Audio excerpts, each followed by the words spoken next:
YouTubers, Mike Martin's here, Mike Martin's channel. I want to throw this out there because it's kind of important. It's actually very important if you're living in Canada. I think the same thing's happening in New Zealand, Australia, and the UK, and parts of the US too. Billions in Toronto real estate bought anonymously with funds of unknown origin. I went live last night on the main channel. Guys, I'm back again live on the main channel. So you don't have to worry about going to the backup channel to find me. I am live. Just hit the little bell button to make sure you guys know when I go live. Saturday, Sunday, Mike in the Night. Don't forget to tune in.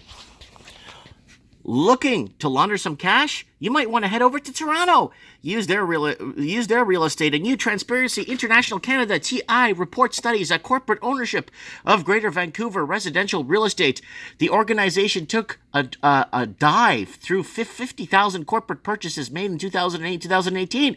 Turns out at least $20 billion in buys were made with no checks to balances to determine the beneficial owners of source of funds. So no one knows who's buying this. No one knows where it's.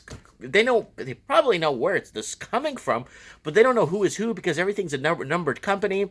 And sometimes people open a numbered company to put something under another numbered company, and it becomes a fiasco when you start doing things like that because you don't know if you're tricking or treating or where anything's coming from.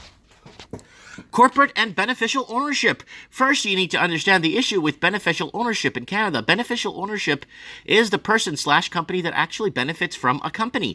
Canada, much like any other tax haven, doesn't keep track of beneficial owners.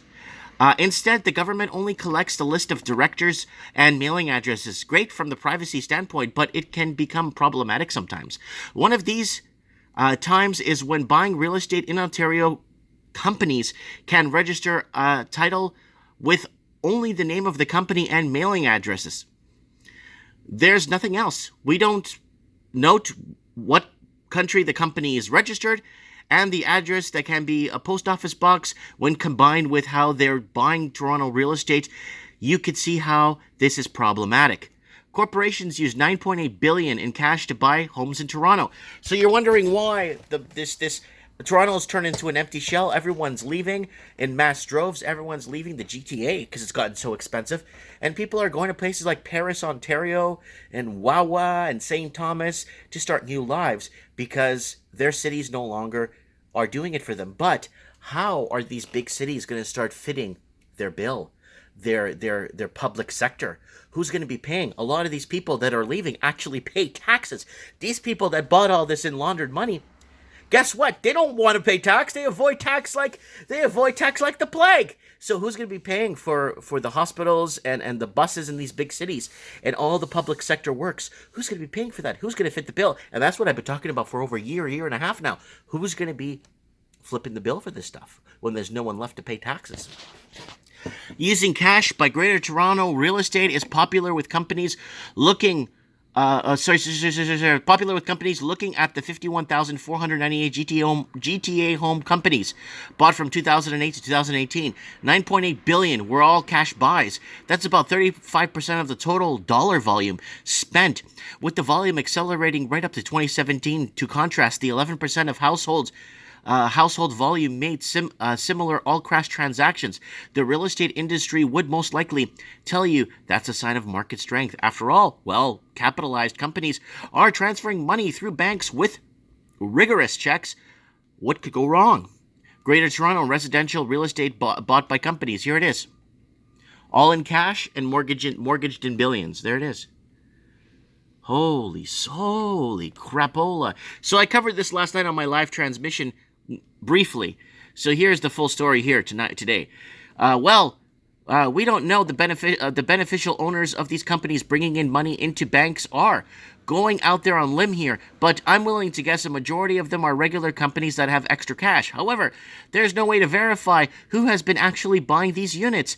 If a dodgy beneficial owner isn't on the corporate registry, no government agency flags go off. Of course they don't. Unregulated private lenders provided $10.4 billion to companies. Oh my goodness. So basically it's layering money or laundering money through companies, nail salons, and all kinds of crap like that. Even more, Toronto real estate was bought by companies using unregulated private lenders. Over $10.4 billion in mortgages were obtained by companies using private lenders over the same period. This represents 49% of corporate mortgage dollar volume. To contrast, 3% of the GTA household borrowing originated from private lenders. Private lending is heavily overrepresented in the corporate world. Greater Toronto residential real estate mortgage volume by lender. There's the dollar. This is a dollar value mortgage of Canadian companies used by residential real estate in Toronto. So there's private lenders and regulated lenders. So it's kind of neck and neck, especially here, because a lot of people with the stress testing, a lot of people jumped here.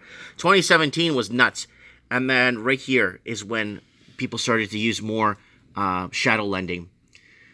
Unregulated private lenders are a bigger problem for transparency since they are unregulated. TI Canada notes that these lenders have no obligations under Canada's current anti-money laundering regimes. This means they don't just get to ignore beneficial ownership, they also get to ignore the source of funds.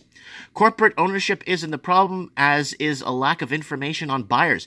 The vast majority of companies may be totally legitimate businesses, or not. However, even few billion in laundered cash may have a large destabilization effect on prices. We'll drive more into the pricing mechanics of money laundering next week, though. In the meantime, check our full report from TI Canada. So, I wanted to share this with you guys. I covered this last night on the show, and it is a gorgeous day. I gotta mention this. I got the door open. It's third week of March, and it's gorgeous, gorgeous. Yeah, I wanted to throw this out there. I want to know what you guys think. Of course, man. You see, the thing is, the reason why they're not clamping down on this stuff is because I'm not doing it. If I was doing it, guess what? I get kicked in the face real good, like a real good kick in the face with steel-tip boots and thrown in a prison cell. Because it's not me that's doing it. Hey, don't worry about it. Let me know what you guys think in the comments below. Thanks for watching, and don't forget to hit the subscribe button.